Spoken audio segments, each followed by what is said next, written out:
воскресе из мертвых, смертью смерть поправ, и сущий во гробе живот даровав. Христос воскресе из мертвых, смертью смерть поправ, и сущий во гробе живот даровав. Христос воскресе из мертвых, смертью смерть поправ, и сущий во гробе живот даровав.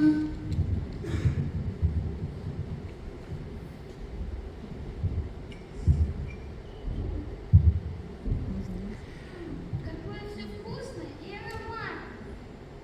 Давайте только недолго трапезничать, а то уже поздно. Папа, ты хотел сказать, что уже совсем рано. Поздно или рано, я все равно хочу спать. А кстати, почему Пасха каждый год в разное время? Первые 2 века христиане праздновали Пасху в разное время. В 325 году отцы Первого Вселенского собора, состоявшегося в Никее, приняли решение по поводу дня празднования Пасхи. Пасха – переходящий праздник церковного календаря. Его празднуют в воскресный день после дня весеннего равноденствия и первого мартовского полнолуния. От этого каждый год даты разные. А по мне так нет большой разницы, когда мы празднуем Пасху. Поздней или ранней весной. Главное, что она всегда долгожданная, светлая, красная. И спасительная. Ну что, помогаем маме все убрать быстренько.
волноваться.